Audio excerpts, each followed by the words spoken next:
Welcome to the Northern Powerhouse interview series, where we're unashamedly spreading good news by interviewing Northern businesses and their successes during the pandemic.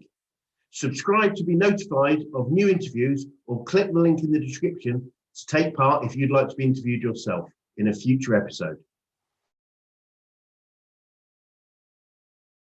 Great. Well, this afternoon we've got Georgia Halston of Halston Marketing, who's going to have an interview with us from part of our Northern Powerhouse Business Success Stories.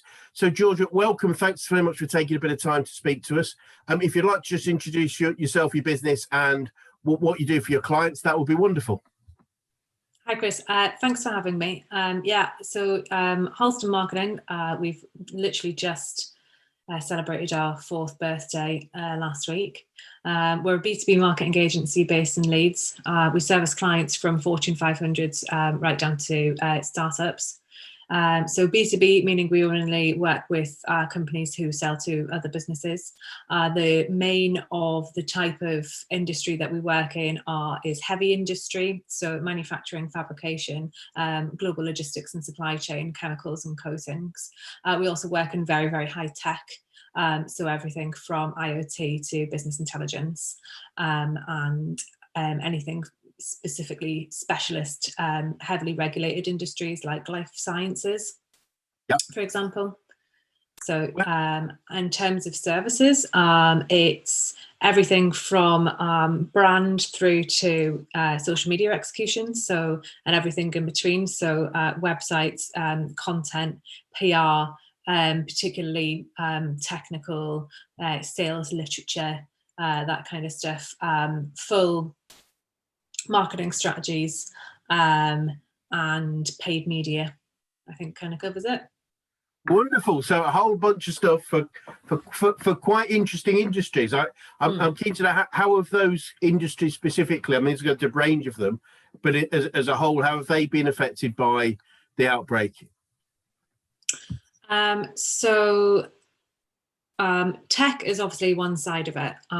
Let's go with the side of it that hasn't done so well. So that's everything in fabrication and manufacturing. Obviously, earlier in the year, a lot of plants had to close. Yeah. A lot of the clients that we work with are actually seen as industries that need to sort of keep going. For example, the chemicals and coatings client that we work with, they're a Fortune 500 and they operate in 16 countries throughout Europe, Middle East and Africa, as well as across the world, but it's the EMEA team that we work with. And those guys, half of their business kind of fell down, and that was the automotive manufacturing and also the automotive refinishing, also aerospace. But what really ramped up was their packaging side, because there was a lot of things, there was in March, I think that we got a quote from someone that we did some research with for a white paper from John Lewis, and she said that in Waitrose they had Christmas level shopping in March, and that's why you were seeing the shelves being completely emptied. So the likes of packaging, printing, those types of chemicals and coatings, there was a real drive for that kind of thing at the beginning of the first lockdown. So when you're working with huge companies that sell into various different industries, some of them weren't doing so well, whereas some of them were absolutely thriving. On the latter, technology has obviously absolutely thrived this year. We're looking at it as the year of the SaaS vendor, and a lot of the clients that we work with are in things like RegTech. So with a lot of people working from home, the RegTech industry is completely boomed. We also run an initiative called RegTech Talks that's owned by Halston Marketing.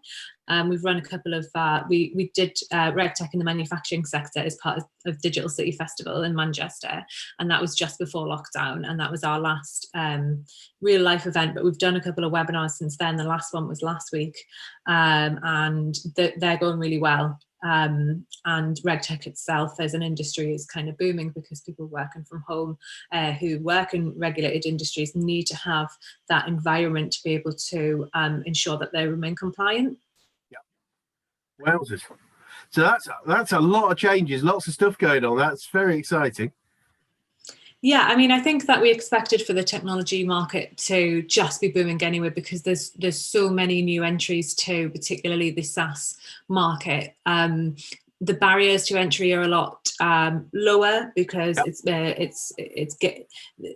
gaining traction in general. People are using technology for far more things than they were in the past, and the nature of being able to build a platform is a lot easier than it was. There's a lot of things like no code that are coming out that means that a lot of people are able to build platforms, whereas before you would need bespoke code and have to be able to do that yourself. Also, the interest in terms of investment in technology is obviously just going up and up. So that market itself was always going to thrive this year, but there are particular nuances that we specialize in terms of things like fintech, regtech, health tech, have obviously boomed as a result of what's happened with the pandemic as well. Well, so it's fantastic just hearing the different nuances between the different industries. I mean, we've experienced that. The world's gone online, but by dint of needing to. So anything that is related to being online, I guess, is going to boom. So how has the outbreak affected you specifically in your business? So, I mean, we've grown this year quite unexpectedly. We always aim to grow. We've never not grown year on year in terms of every type of business metric. But this year, we started to grow quite a lot, I think, after the initial sort of shock of lockdown. And it is really in the technology market that we have that we've managed to bring new clients in. We retained all of our existing clients. We weren't really affected too bad. I don't really like to go too much, I don't want to celebrate it too much in the face of sort of the adversity that I know that a lot of people have had to deal with. But it's just sort of the nature of the types of businesses that we work with that actually there wasn't too much disruption. Also, we all work on laptops anyway. There was literally nothing that we had to do to just all go home, which I know is really tough for so many businesses that are very much site centric, whereas we literally could just take our laptops, our keyboards, our mouses and just head home and it was fine. So I think that in terms of our own efficiencies as a team, we've not really felt that there's been any sort of dampening on that. I think that some of us, particularly, I know my account manager, she has to drive down from Thirsk. We are in North Leeds, but it's still like a bit of a journey for her each day. And I know that she's been making up that time and she's sort of really appreciated that. So it's not really been detrimental to the way that we work as a team or the efficiencies within, because we are, we're constantly talking to each other. And we've found ways around, things like brainstorming sessions and stuff. I feel still would be much better in person. And I always feel like you can't really replace the energy of a real life situation when you have everyone there in a room and just being able to shout over and that kind of stuff.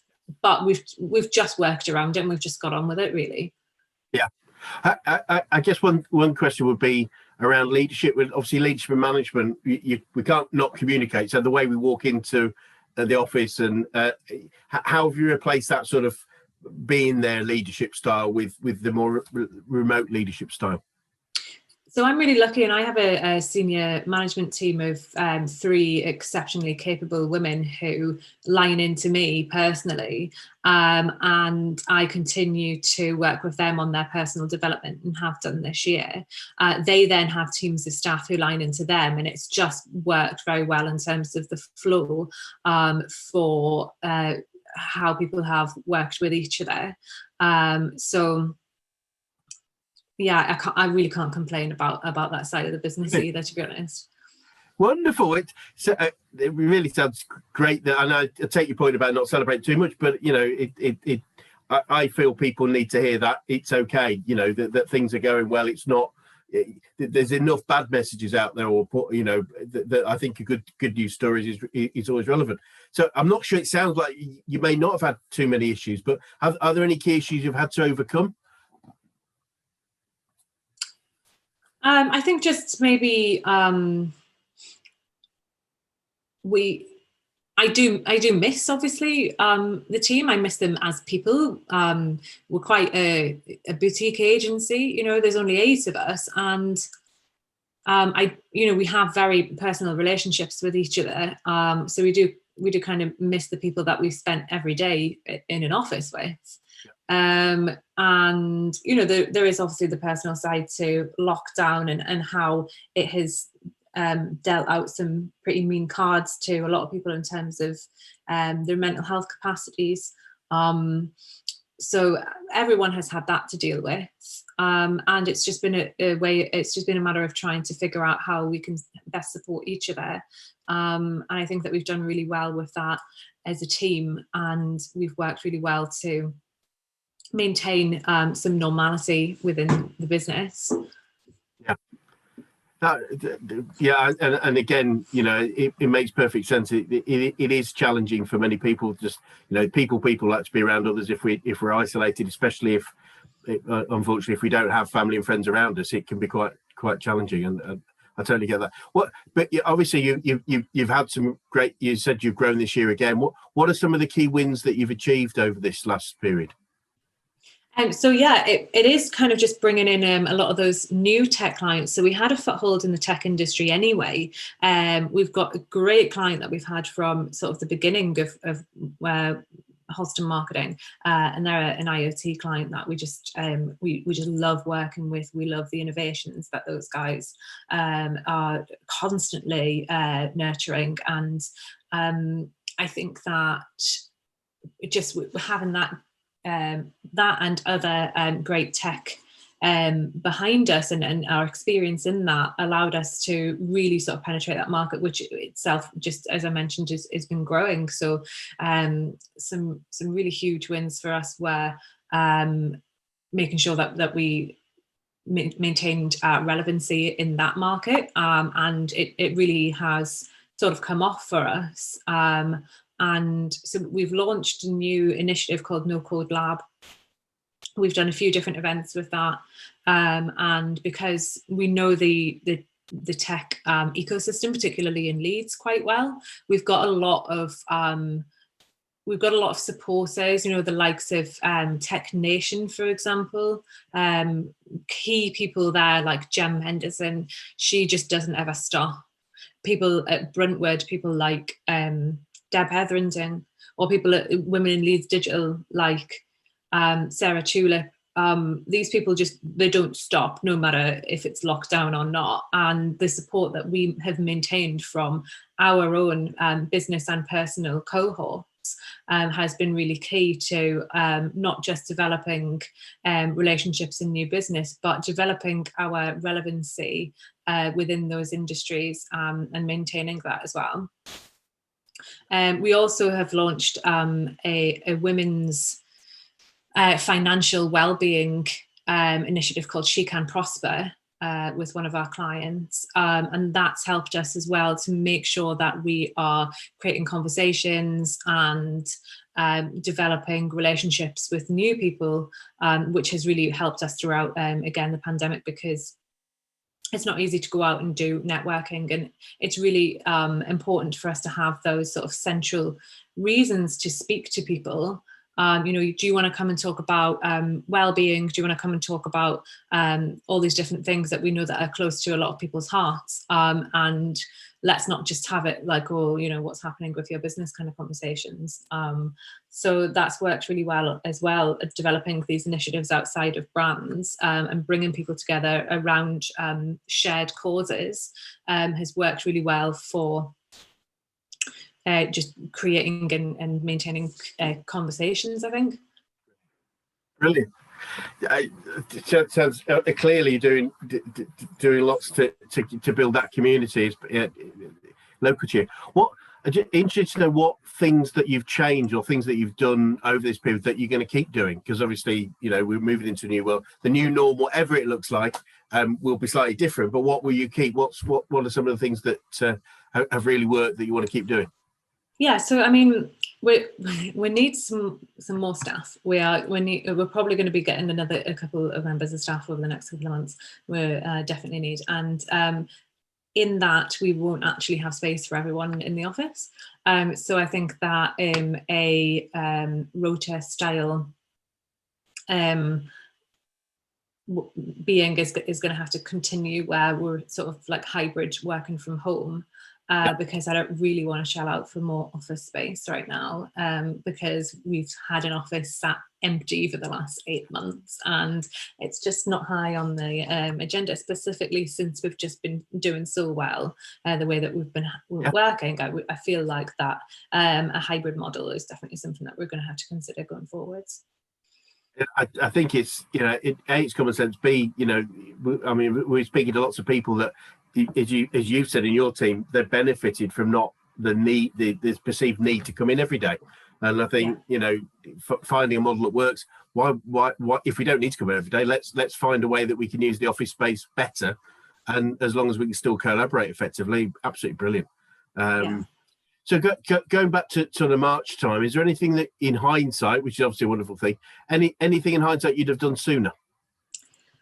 So in March, my main priority was looking after the clients that we have. So the biggest part of my role is the new business piece for Halston Marketing, and at the time, I just thought that needs to just go by. You know, that needs to go on the back burner for now, and I need to help my staff to effectively look after the guys that we have already.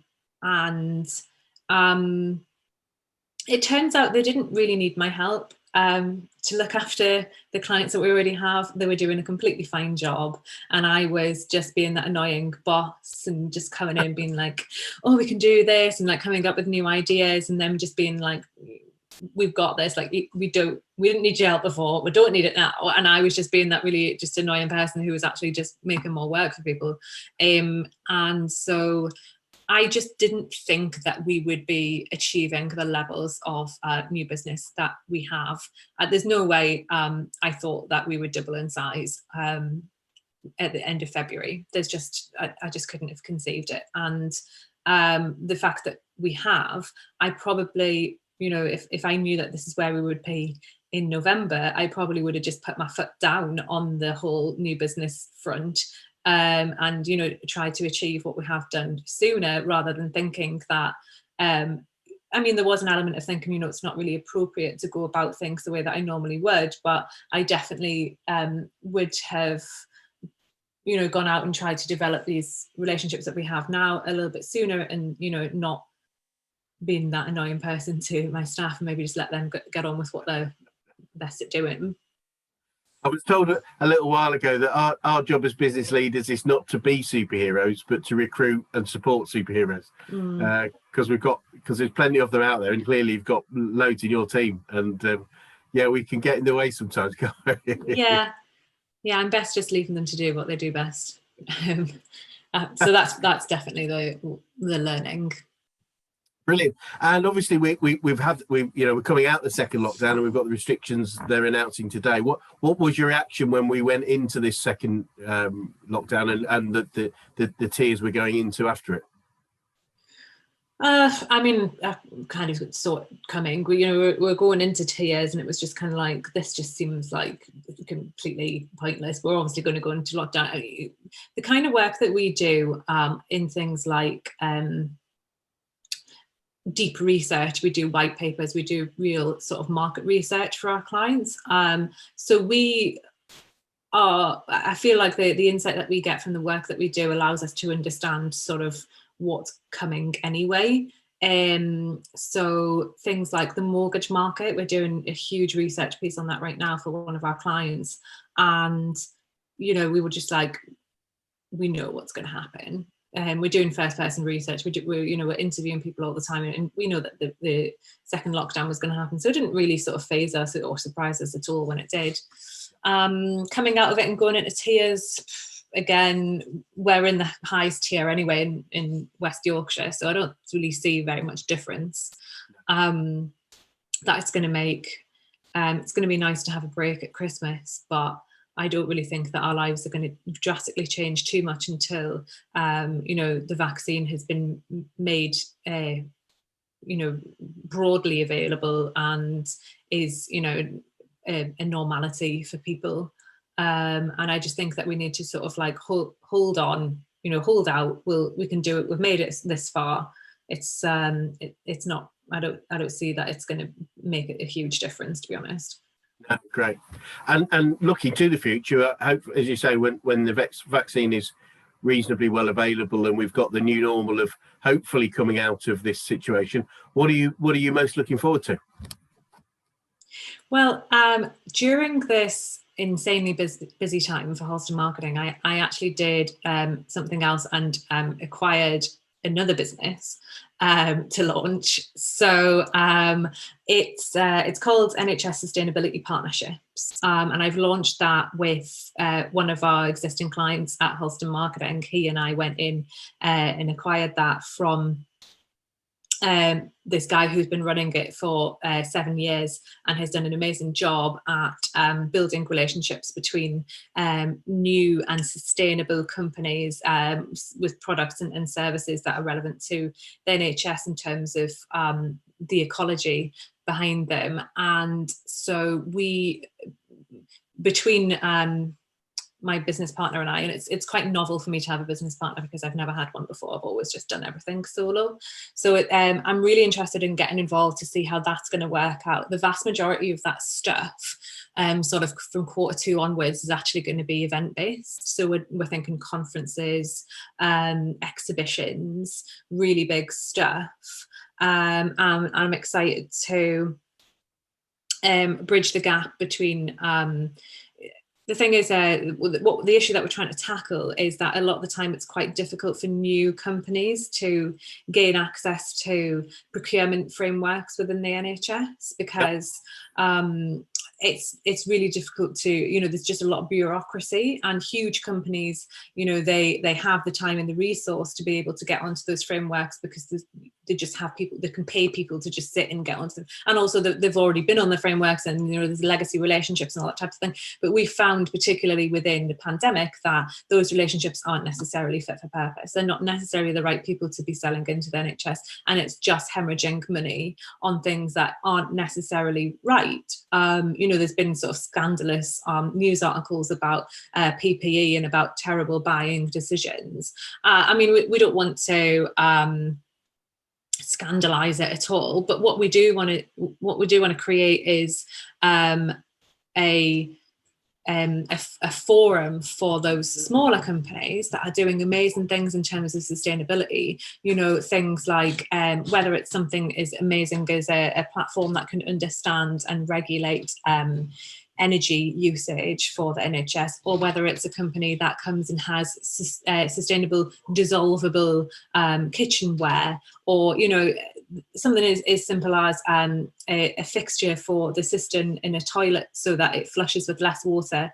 These little companies that are super innovative, cutting edge, tech led, are not getting a look in those procurement frameworks because they just can't get through that door. And our pledge for this year is to create that environment. We've already got that huge legacy relationship with 150 to 200 NHS trusts that the guy who we bought it from built up painstakingly over the years. We've now got access to those guys, and we're just like, and then from my point of view with my links into the technology sector, and then from Nathan's point of view, he runs a wide format print company that's super eco, so he has all like the interest in that side of it. Together I really think that we can build something really exciting, meaningful, that's fit for purpose for the NHS, creates sustainable growth, and also creates efficiencies for those people working in the NHS as well, and makes their lives a little bit better,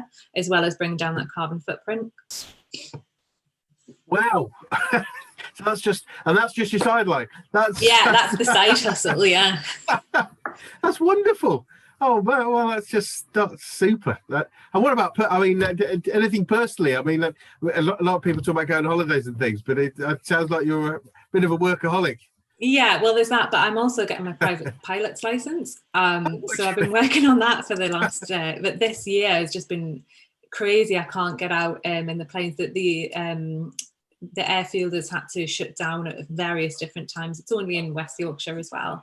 And the instructors are all sort of 60 plus year old men, and they're not able to sit. You can't sit in a plane with them for an hour and a half at a time. It's not it wouldn't be right for me. I wouldn't want to put them at risk at all, because they're all lovely old flyboys. I'm not going to put them at risk.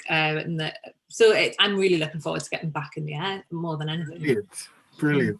It's funny. One of my it's one of my clients who's now a close personal friend, has learned to fly helicopters. So he's got his license, and he always describes it going up there as his extreme social distancing, because he can fly by himself if you like. So yeah, that's but I mean, obviously it's not a bad place to be.